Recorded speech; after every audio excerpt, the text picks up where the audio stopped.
하나님 말씀은 누가복음 5장 1절로 11절입니다. 무리가 몰려와서 하나님의 말씀을 들을새 예수는 게네사렛 호숫가에 서서 호숫가에 배 두 척 있는 것을 보시니 어부들은 배에서 나와 그물을 씻는지라. 예수께서 한 배에 오르시니 그 배는 시몬의 배라. 육지에서 조금 떼기를 청하시고 앉으사 배에서 무리를 가르치시더니 말씀을 마치시고 시몬에게 이르시되 깊은 데로 가서 그물을 내려 고기를 잡으라. 시몬이 대답하여 이르되 선생님, 우리들이 밤이 새도록 수고하였으되 잡은 것이 없지만은 말씀에 의지하여 내가 그물을 내리리다 하고, 그렇게 하니 고기를 잡은 것이 심히 많아 그물이 찢어지는지라. 이에 다른 배에 있는 동무들에게 손짓하여 와서 도와달라 하니 그들이 와서 두 배의 채움에 잠기게 되었더라. 시몬 베드로가 이를 보고 예수의 무릎 아래 엎드려 이르되 주여, 나를 떠나소서, 나는 죄인으로소이다 하니, 이는 자기 및 자기와 함께 있는 모든 사람이 고기 잡힌 것으로 말미암아 놀라고 세베대의 아들로서 시몬의 동업자인 야고보와 요한도 놀랐습니다. 예수께서 시몬에게 이르시되 무서워하지 말라, 이제후로는 내가 사람을 취하리라 하시니 그들이 배들을 육지에 대고 모든 것을 버려두고 예수를 따르니라.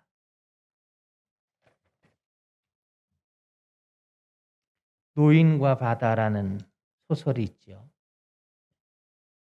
여기에 나오는 주인공은 산티아고라고 하는 어부입니다.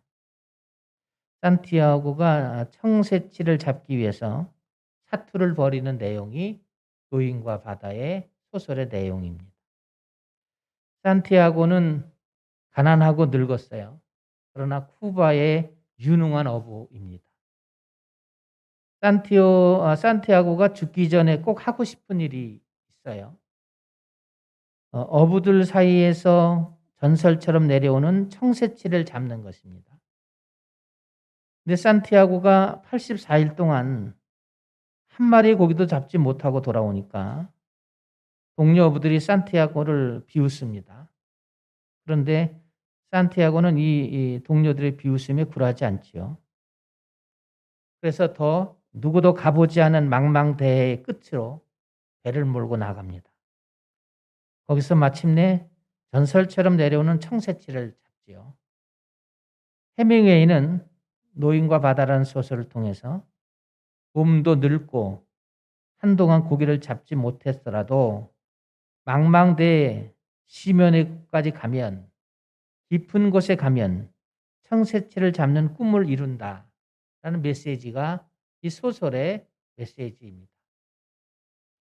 예수님께서 갈릴리 해변에서 베드로와 안드레 그리고 부친과 함께 그물을 깃고 있던 야고보와 요한을 제자로 부르는 장면이 오늘 우리가 아침에 묵상하는 본문이 됩니다.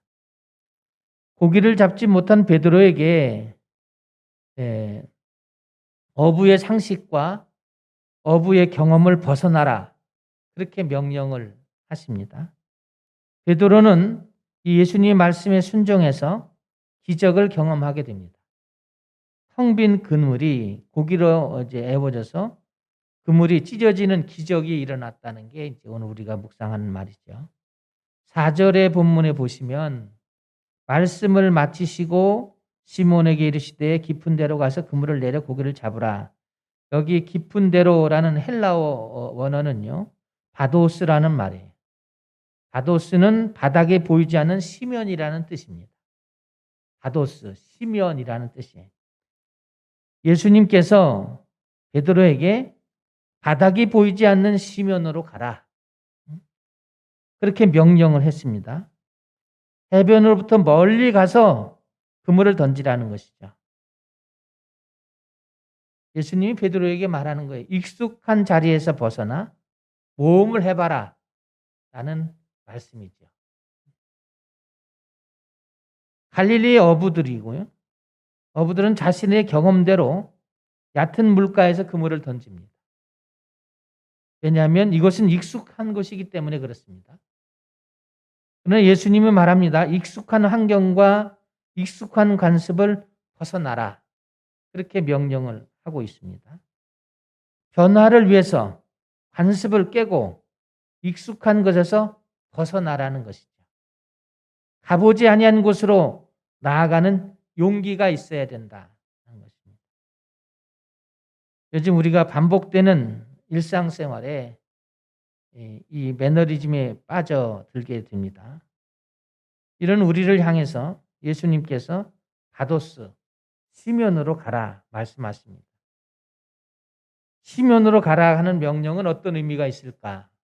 이 말씀 우리가 묵상하면서 하나님의 뜻을 헤아려 보고 또 우리의 믿음의 현주소를 한번 돌아보면서 우리가 주님께로 한 걸음 더 나아가는 은혜의 시간이 되기를 소원합니다.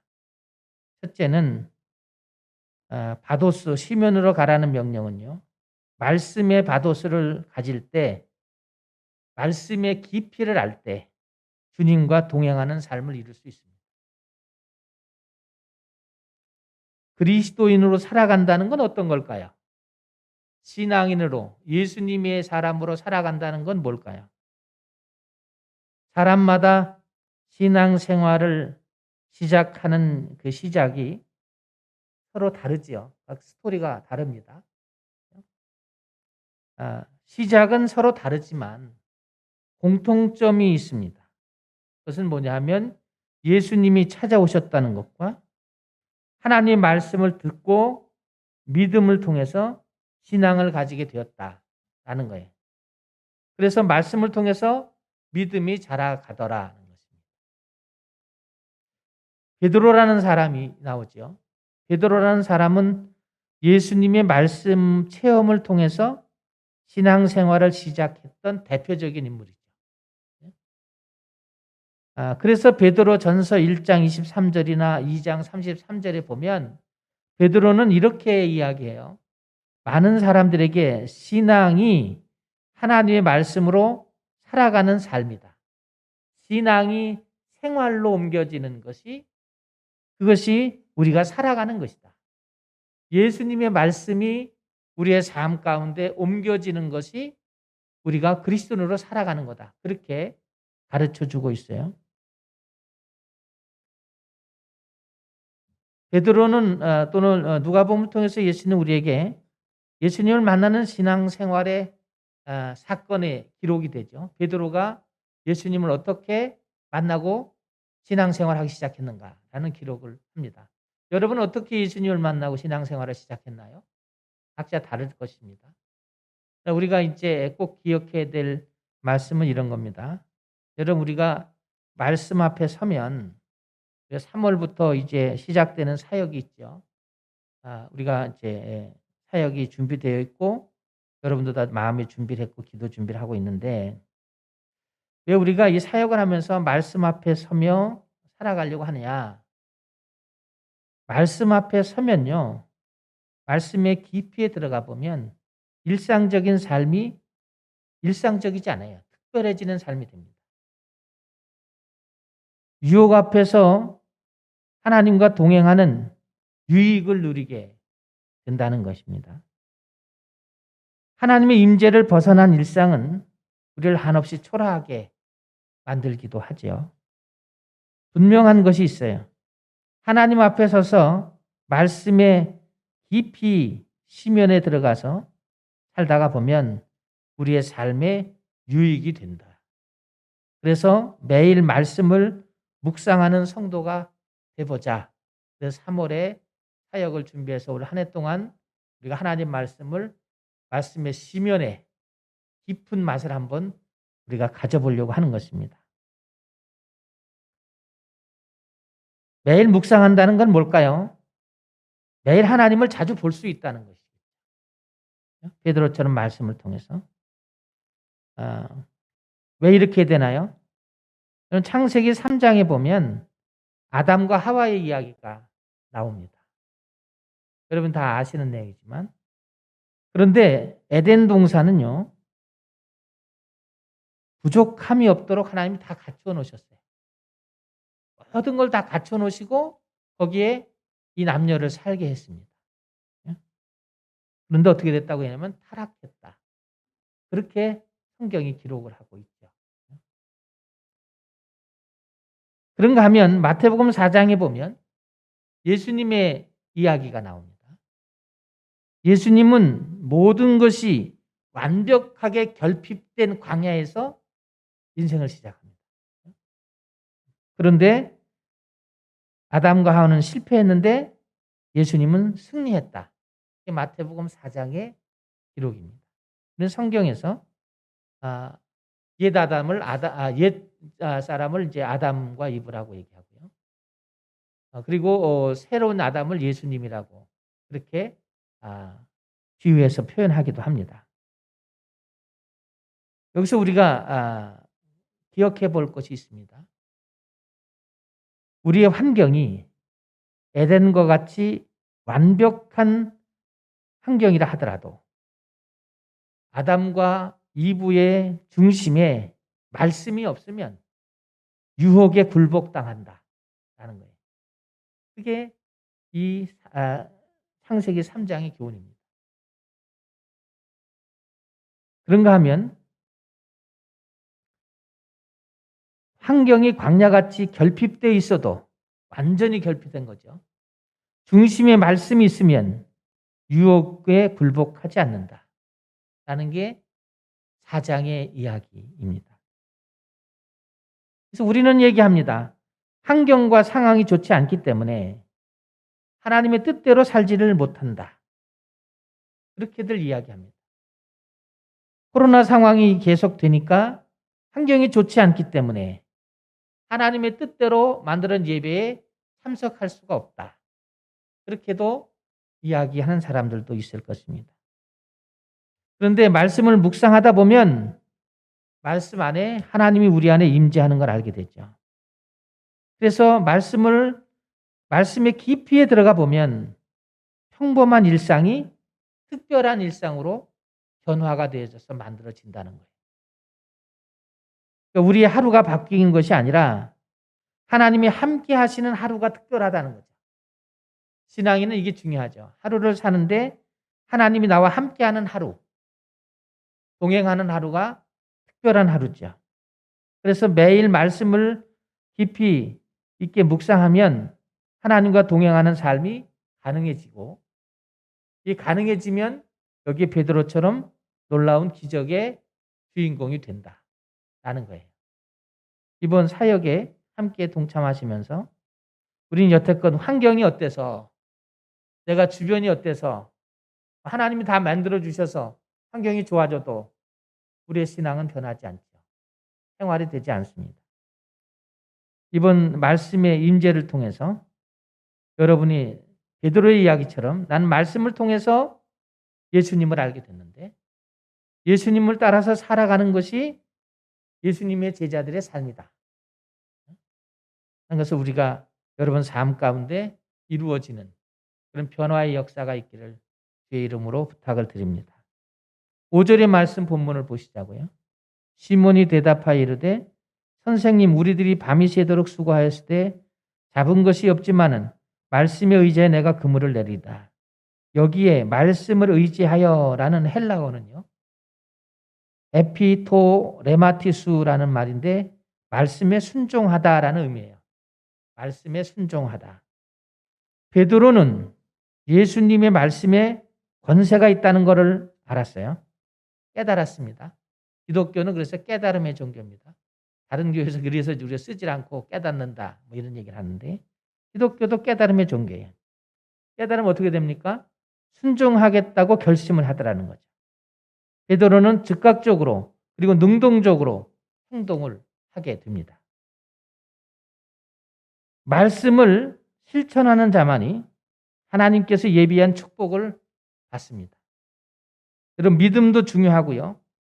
기도도 중요하지만 그리스도인으로 살아간다는 것의 가장 큰 덕목은 말씀을 자기 삶으로 옮겨가는 것입니다.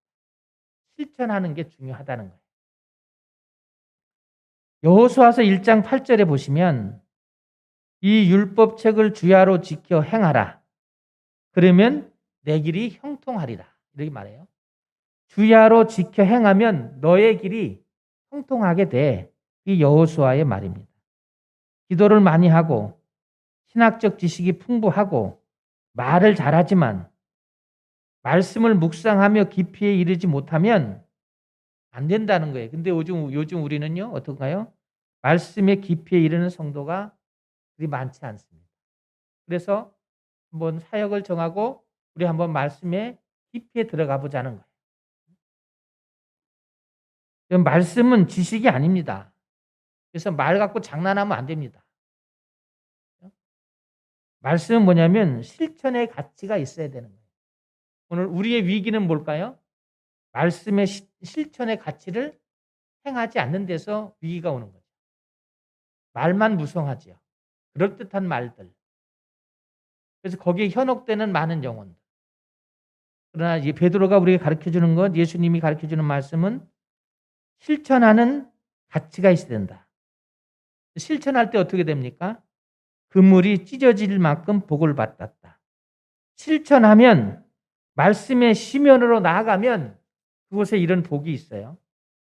이번 사역을 통해서 우리 모든 영덕교회 지체들이 베드로와 같은 그런 말씀의 깊이와 그리고 실천하는 믿음을 통해서 하나님이 주신 축복이 충만해지시기를 주의 이름으로 축원합니다. 둘째로 말씀의 깊이에 들어가야 되는 이유 중에 하나는 하나님의 뜻에 일치하지 않는 삶을 발견하는 거죠. 왜 성경 말씀을 보냐면 하나님의 뜻에 일치하지 않는 삶, 하나님의 뜻에 일치하지 않는 신앙생활을 스스로 발견해야 된다는 거예요. 스스로. 그래서 성경은 우리에게 중요한 지표가 되는 것입니다. 믿음이라는 게 뭘까요? 믿음이라는 것은 자신에게 소중한 것을 헤아려 알고요. 우선순위를 매기고 그 우선순위에 자기가 매긴 삶을 지키려는 태도거든요.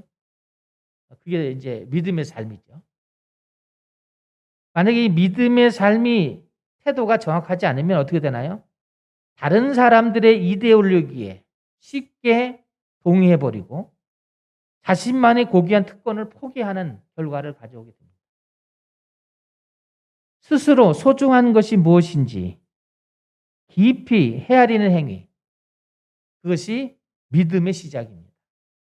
그러니까 믿음을 가진 사람들은 늘 깊이 헤아리는 게 있어야 됩니다. 성경에 이런 이야기가 있습니다. 사무엘상 27장에 보면 사울 왕에게 10년, 1년도 아니고 2년도 아니고 10년을 쫓기는 사람이 있습니다.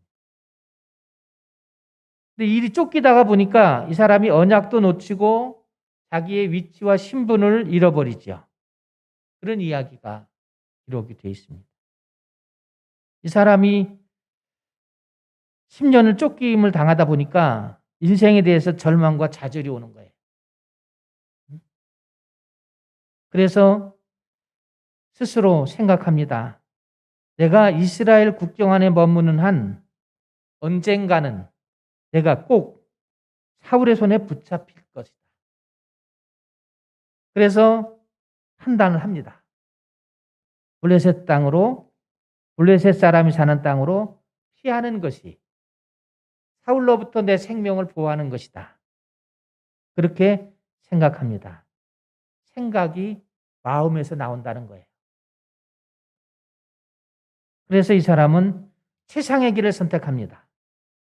가족과 함께 자기를 따른 600명을 데리고 가드왕 아기스에게로 갑니다. 이 사람이 바로 다윗입니다. 다윗은 어떤 사람인가요? 일찍이 언약의 사람이고요. 하나님을 체험했던 사람이고요.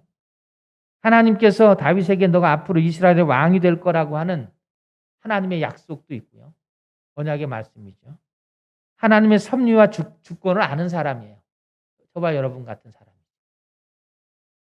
근데 현실의 어려움으로 절망이 계속되어지고 낙심이 오니까 이스라엘의 원수였던 블레셋을 향해서 블레셋이 내가 살 길이다. 그렇게 생각하고 실천을 하게 됩니다. 이렇게 다윗이 결정한 일은 왜 그럴까요? 하나님의 언약을, 말씀을 놓쳤기 때문에 그런 것입니다. 결국은 가드를 갑니다. 다윗은 가드에 가서 자기 몸을 숨겨 살지만 그게 그렇게 오래가지 않습니다. 그래서 다윗의 정체가 드러납니다. 그러니까 다윗이 목숨을 연명하기 위해서 어떻게 하냐면 침을 흘리면서 미친 척을 합니다. 블레셋의 사람들과 가드왕 앞에서 미친 척을 합니다. 그래서 자기의 생명을 건지긴 합니다. 그리고 나중에 아기스를 찾아갑니다. 아기스 왕에게 뭐라고 얘기하면 이렇게 얘기합니다. 내가 당신께 은혜를 입었습니다. 당신의 나라의 지방 성읍 가운데 한 곳을 주어 나를 살게 해주십시오. 그랬더니 아기스가 시글락이라고 하는 곳을 살도록 정착존을 마련해줘요.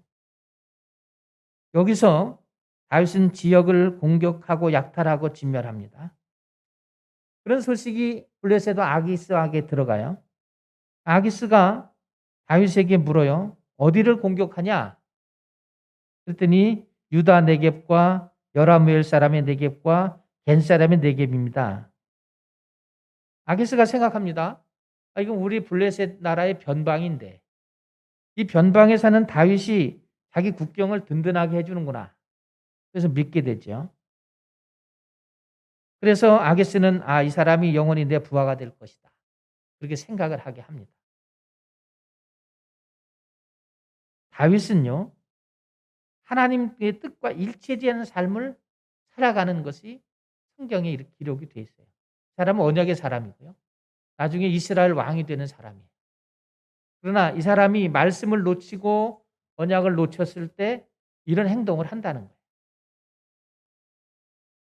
그런가 하면 이런 사람이 있어요. 17살에 나이를 먹은 사람인데 이 사람이 고민은 거듭나는 거예요.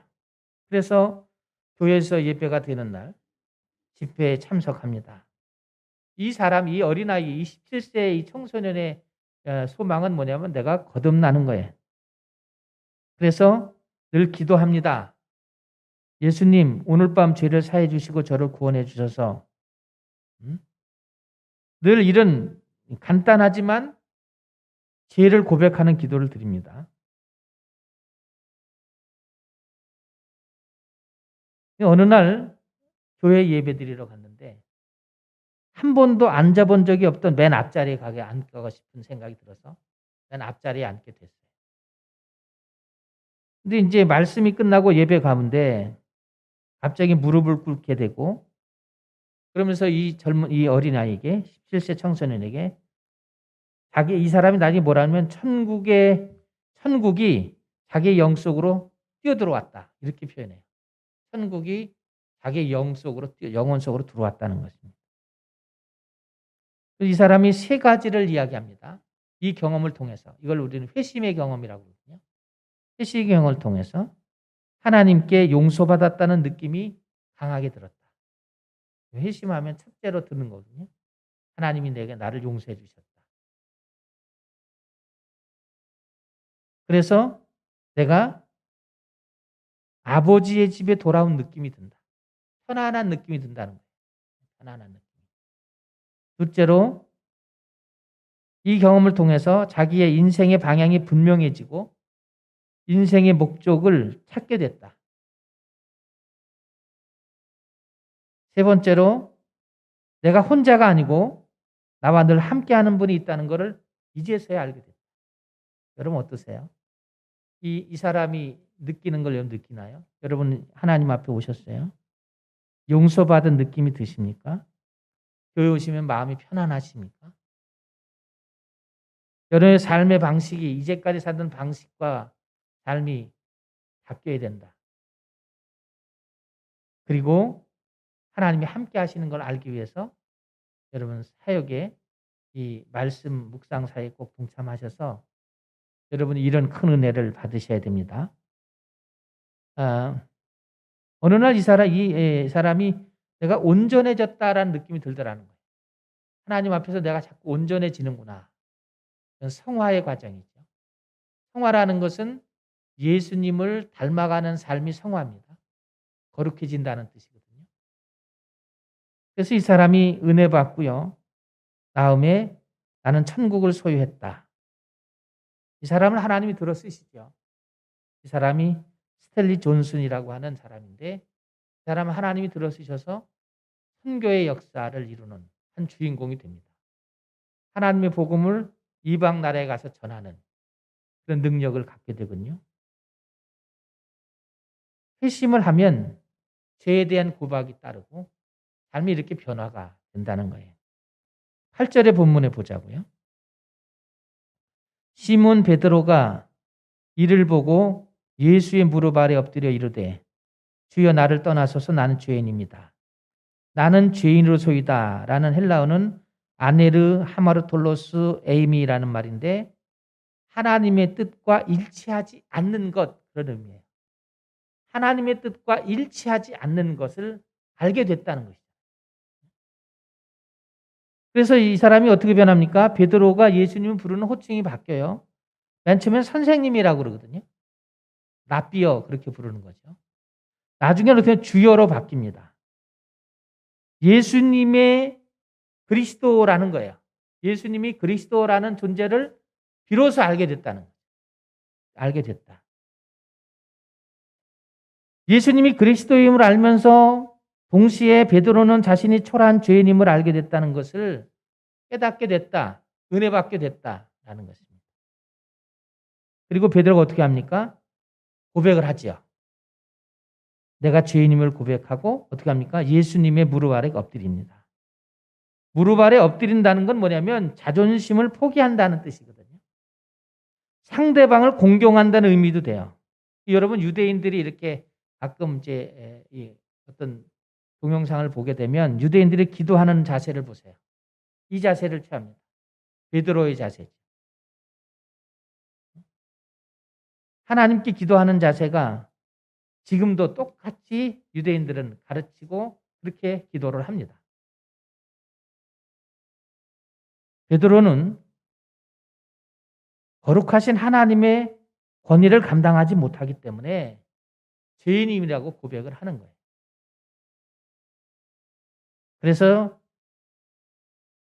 주님을 높이는 고백의 길, 깊은 데로 나가거든요. 우리가 말씀의 깊은 곳에 가려고 이 사역을 하는 것은 우리가 주님 앞에 죄를 고백하고 이 높은 고백을 통해서 우리가 하나님의 은혜의 길로 나가기 위해서 이 사역을 준비하고 기도하는 가운데 있어요.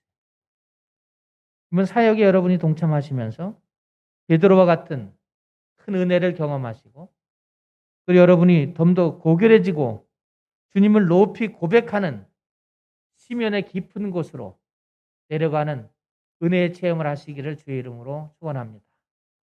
성경 말씀을 읽으면서 묵상하면서 내가 생각하는 삶의 방식과 내 마음의 생각과 하나님 말씀과 어디가 다른지 꼭 분별하는 은혜를 주실 줄로 믿습니다.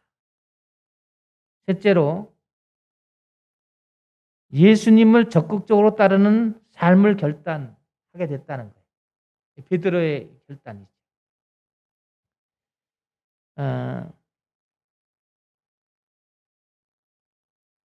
10일 안에 변신하기라는 책이 있어요. 열흘 안에 변신되어진다. 10가지가 뭐냐면 열등감, 두 번째 게으름, 세 번째 목표 상실, 네 번째 불평, 다섯 번째 무관심, 여섯 번째 허영심, 일곱 번째 자기 한계, 여덟 번째 이기심, 아홉 번째 약속 불이행, 열 번째 완벽주의. 이 10가지의 문제가 있다는 건데 이거를 장애라고 보는 거죠. 모든 사람은 10가지 중에 하나의 장애가 있지요. 이 장애를 하나씩 훈련 과정을 거쳐서 회복이 된다라는 책이에요. 이 책은 행동주의 심리학자인 멍어리라고 한 사람이 행동주의 심리학자의 관점에서 이 책을 썼는데 오늘날 우리 서점에도 있어요. 10일만 이렇게 훈련을 하면 인생이 행복해진다는 거예요. 바뀐다는 거예요. 이제 우리가 펠로우십 데이를 하게 되잖아요. 여러분에게 조언을 드리고 말씀을 드리는 것은 믿음의 앞선 자와 뒤에 따라가는 자가 하나가 되는 작업이 이제 펠로우십 데이인데 서로 교제하는데 교제의 한계가 올 거예요. 그래서 여러분 이번 교제에는 이 책을 여러분에게 권해주고 싶어요. 그래서 이 책을 10가지 장인데 다 읽기가 좀 힘드시면 여러분의 그 같이 이 펠로우십 때에 묶여져 있는 그런 자매들이나 형제들한테 리더자들이 나눠주는 거예요. 당신은 열등감과 게으름까지만 읽어오시고 이렇게 나눠요.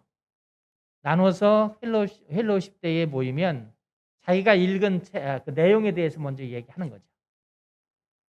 그리고 그 얘기를 듣고 두 번째, 세 번째 다 해서 10가지 이야기를 다 발표한 다음에 거기서 우리 안에서 나도 모르게 생긴 열등감이 치료를 받아보는 거고요. 이렇게 하면 내 열등감이 사라지는 거고. 또 내 안에 게으름이라든지 허영심 이런 것들이 몰랐는데 이게 정신적 장애로 오는 거라니까 병들었다는 거잖아요. 이 병을 치유하면서 행복해져 보자. 이번 펠로우십 때에는 이런 여러분들이 작업을 좀 했으면 하는 바람이 있습니다. 다 여러분 이 책이 어려운 책이 아니니까 되게 심리학 책이 어렵지가 않아요. 그러니까 여러분 읽어보시면서 이게 왜 중요하냐면 여러분이 알게 되면 여러분이 행복해지고요.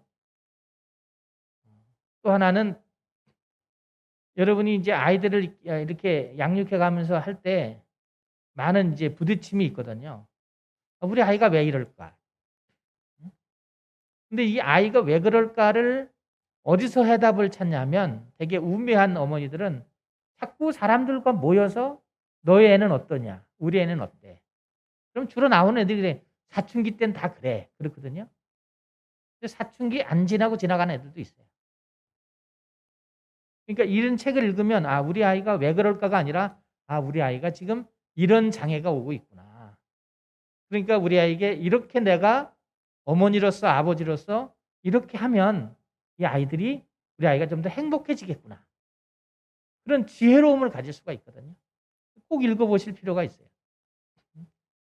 애들이 학습 장애가 있다. 왜 우리 아이는 저럴까? 저번에 제가 전화 받은 게 하나 있는데 그분이 뭐냐면 자기도 대학 교수고 자기 부인도 대학 교수라는 거예요. 그런데 자기 아이는 왜 이렇게 공부를 못하는지 모르겠다는 거예요. 우리들은 공부를 다 잘해서 이렇게 됐는데 우리 아이를 이해를 못하겠다는 거죠. 이 사람이 모르는 게 있어요. 아이의 눈높이에서 우리 아이는 얼마나 힘들까. 내가 가지고 있는 명성, 내가 가지고 있는 삶의 스타일이 우리 아이에게 정신적 고통이나 장애로 다가오는 건 아닌가. 그거를 풀어줘야 이 아이가 학습 장애를 벗어나거든요. 근데 그렇게 접근하지 않고 너는 왜 그러니? 그리고 자꾸 애를 채근하니까 애는 계속 수그러들고 나중에 분노하니까 나는 원래 그런 아들이니까 이렇게 나가는 거예요. 그래서 제가 공부하시는 분들이니까 그래서 제가 이런 몇 가지 책을 주면서 이 책을 한번 읽어보시고 한번 그거를 실천하면서 다시 논문 하나 써보십시오. 그게 당신이 교수들은 논문을 1년에 몇 편 써야 되거든요. 남의 거 베끼면 안 되고 좋은 아이템이 될 수 있습니다. 부부가 논문을 쓰면 얼마나 좋겠어요. 난 여러분에게 어려운 책이 아니니까 이 책을 한번 읽어보시고 우리 아이들이나 우리 남편이나 아내나 또 아니면 우리 주변에 있는 우리 형제나 이웃이 뭐 때문에 불평하고 원망할 때 이 사람은 이런 것이 이루어져 허영심을 이루지 못해서 그렇게 늘 불평하고 원망하는구나. 그 사람들과 대화하면서 복음의 메시지를 전할 수 있다는 거죠. 이렇게 해보면 안 될까? 이런 거죠. 나는 이런 때 이렇게 했었는데 이렇게 되더라고. 그런 논지로 이야기를 하면 서로 도움이 되지 않을까. 펠로우십 데이도 그런 상황에서 여러분 서로 내가 읽은 이 책에서 이 부분은 이런데 내가 이런 부분을 놓치고 있었는데 지체를 통해서 이렇게 하니까 내가 행복해지더라고. 이런 걸 나누는 것이 펠로우십 데이예요. 여러분 한 번 모이는데 두 번 모이면 그다음에 할 얘기가 없다고요. 여자분들은 할 일이 많죠. 주로 아이들 얘기죠. 어떻게 하면 공부를 잘 시킬 수 있을까? 어떻게 하면 사춘기를 잘 이겨낼 수 있을까? 어떻게 하면 다른 애들보다 우리 아이가 더 월등히 뛰어날 수 있을까? 예수 믿으면서 자꾸 그런다고요. 성경에 뭐라고 그러죠? 하나님이 각자의 심령에 주신 달란트는 다르다. 내 아이와 저 아이의 삶의 방향은 다르다고요. 하나님이 점지해 주신 건 다른데 자꾸 저와야 나를 자꾸 같이 평가를 해가지고 자꾸 상대적 평가를 내리니까 너는 저런데 왜 너는 못해? 이렇게 하니까 아이가 더 죽어가는 거거든요. 내가 스스로 나의 주변의 사람들을 죽여가면서 내가 의인이라고 생각하는 것은 큰 죄지요. 이 죄를 고백할 수 있는 큰 은혜가 있기를 바라서 여러분 이번에 펠로십 때에는 이 책을 뭐 한 권만 사시든지 아니면 여러분 인터넷으로 주문하면 다 집에까지 다 배달을 해주니까 굳이 시간을 안 들여도 돼요. 어떤 분이 목사님 시간이 없어서 책을 못 사요 그런데 정말 그럴까요? 핸드폰만 들고 있으면 다 살 수 있어요. 핸드폰 안에 다 살 수 있는 게 다 돼 있거든요. 그래서 한번 이런 식의 교재를 이번 달도 그렇고 다음 달도 한번 펠로십 때에 서로 교제를 해보시면 되고요. 그리고 이제 우리 남신도들도 치열한 삶을 살잖아요. 남신도들은 더구나 자기 속을 잘 드러내지 않기 때문에 남신도들이 교제하는 건 그리 쉽지 않아요. 교회 와서도 이제 마음을 꼭 닫고서 살잖아요. 얘기하면 남신도들은 몸에 밴 게 있어요. 내가 내 삶이 오픈되는 순간 난 죽는다. 절대 오픈하지 않죠. 그러니까 이게 냉랭할 수밖에 없어요. 그런데 그런 문제가 아니라 우리가 삶이 힘들어지는 이유, 내가 삶이 살아가면서 직장 생활이 어려워지고 내 사업이 어려워지고 내 삶이 불행해지는 이유가 어디 있을까? 나의 행동으로부터 시작이 된다는 거예요. 그것을 알면서 서로 치유해가면 그것을 들으면서 남신도들도 행복해지는 그런 삶이 되었으면 해요. 그래서 예수님을 믿고 신앙생활 하는데 저나 여러분 적극적으로 예수님을 따라가는 그런 결단의 축복이 있었으면 합니다. 10일 안에 변신하게 나오는 이야기 중에 한 토막을 여러분의 소개를 하려고 합니다. 사라 사막 서쪽에 중심에 사라 사막 중심에 작은 마을이 하나 있었습니다. 지금은 매년 적지 않은 여행가들이 이 마을을 찾는다고 그래요. 근데 애초부터 그런 건 아니고요. 레빈이라는 사람이 이것을 발견하기 전에는 이 마을이 개방되지도 않아서 아주 낙후된 마을이었다고 그래요. 여기 사는 사람들은 한 번도 사막을 벗어난 적이 없고요. 사막을 벗어나고 싶은 마음도 없었대요. 왜냐하면 시도를 해봤는데 다 성공하지 못했다는 거예요. 그러니까 그게 전성이 되면서 여기서 나가면 죽는다. 해봤는데 안 되더라. 베드로의 경험이죠. 그래서 이 사람들이 그냥 거기 있습니다. 레빈이라는 사람이 너무 답답하더라는 거예요. 그래서 마을 사람 가운데 청년 한 명을 이게 말합니다. 나와 함께 이 사라 사막을 벗어나서 새로운 땅으로 가보자. 그러려면 낮에는 충분히 휴식해서 체력을 아끼고 밤에 이동할 건데 북극성을 따라서 걸어가 보자. 그러면 사막을 벗어날 수 있을 거다. 이 청년은 레빈의 말대로 같이 합니다. 그리고 사흘 만에 사라 사막의 경계 지역에 다다르게 됩니다. 먼 훗날 이 청년은 사막의 개척자가 됩니다. 이 개척의 중심에 이 동상이 하나 세워졌는데 동상에 이런 글귀가 새겨졌다는 거예요. 새로운 인생은 방향을 찾으면서 시작된다. 새로운 인생이라는 게 방향을 새로 찾는 데서 시작이 된다. 뭔 얘기인가요? 자신이 갇혀있는 굴레에서 벗어나면 방향을 설정하고 나갈 수 있다는 거예요. 자신의 굴레에서. 베드로의 자기의 굴레에서 벗어나서 상식과 경험을 벗어나서 예수님의 말씀에 깊이 들어가서 따라갔더니 주님을 전적으로 의지하는 곳에 기적이 있었다는 게 오늘 성경의 내용이죠. 이런 걸 보면 이런 것 같아요. 믿음은 중간지대는 없는 것 같아요. 믿음은 둘 중에 하나입니다. 결단해야 된다는 거죠. 믿음으로 결단하는 것은 삶의 경계에서 매우 필요합니다.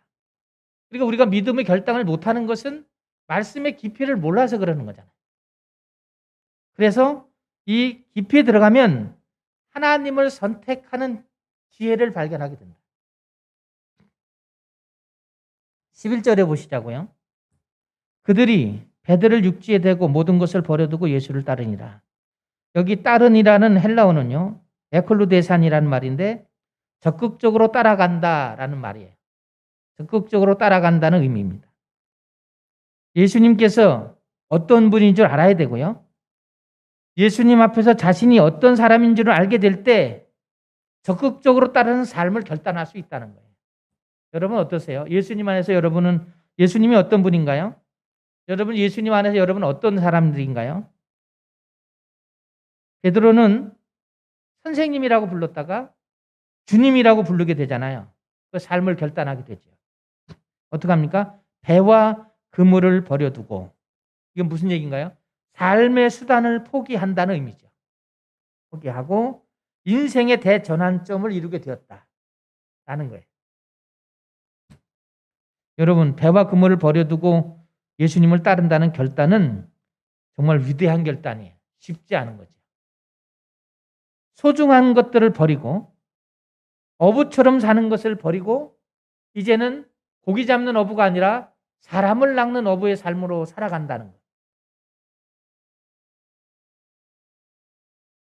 그리고 베드로는 예수님의 동역자가 됩니다.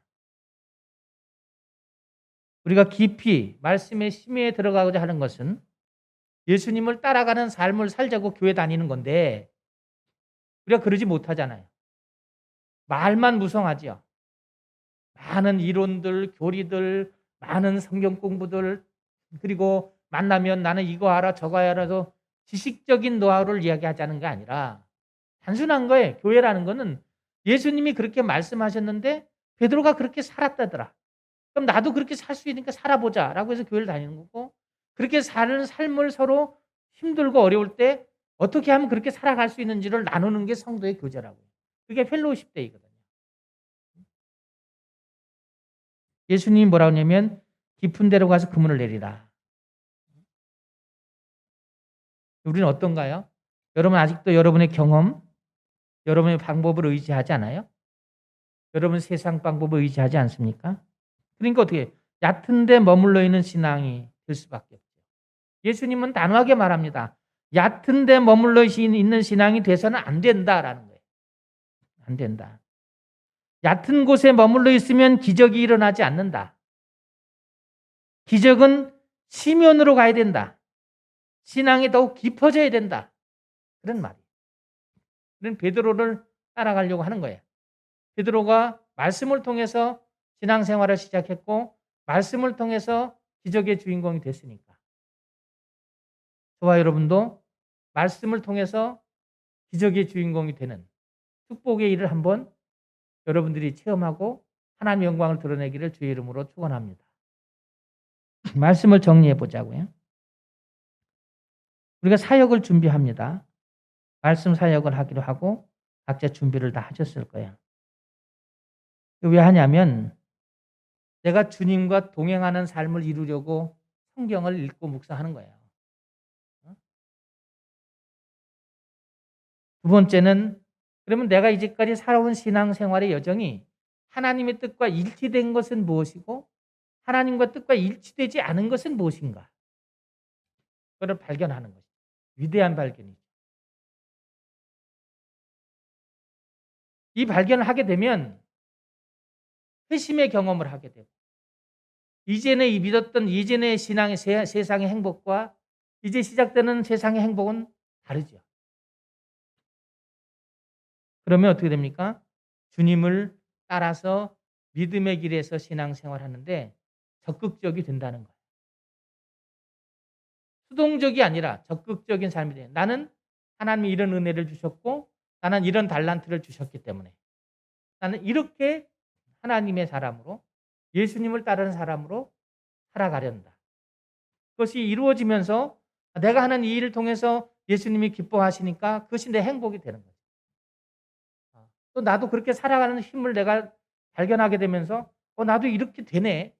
나도 이렇게 예수님처럼 살아가는 게 되고 나도 이런 모습이 세워져 가네. 그래서 이제 이게 끝이 뭐냐면 환경을 완벽하게 주어줘도 실패한 아담과 하와가 있고 환경이 척박한 상황 속에서도 말씀을 들고 마귀를 이기고 세상 나라를 이긴 예수님의 경험이 있다. 우린 누구를 따른다고요? 그리스도인이잖아요. 예수님을 따르는 사람이잖아요. 그러면 이 깊이의 사역을 통해서 더욱더 행복해지고 더욱더 예수님의 사람으로 기적의 주인공이 내가 될 수 있다. 우리 모두 베드로처럼 이 기적의 주인공이 되고 주님을 따르는 적극적인 삶이 되기를 그리고 이루신 사명을 다 이루는 축복의 사람이 되기를 주의 이름으로 축원합니다. 하나님 아버지, 하나님께서 누가복음을 우리에게 주시고 묵상할 수 있도록 도와주셨습니다. 하나님, 우리의 삶이 주님과 동행하는 삶을 이루고 싶습니다. 하나님 말씀을 우리가 묵상하면서 나의 마음과 생각이 주님의 뜻과 일치하지 않는 것을 발견할 수 있도록 은혜를 허락해 주시고 이것을 싸워 이길 수 있는 지혜와 용기도 허락해 주셔서 하나님 우리가 베드로처럼 예수님을 따르는 삶이 되게 하시고 하나님 사명을 깨닫고 주님의 깊은 은혜의 세계에 들어가서 베드로처럼 기적을 체험하는 복된 성도가 될 수 있도록 주신 말씀을 이루어 주시옵소서. 예수님의 이름으로 감사하고 기도합니다. 아멘.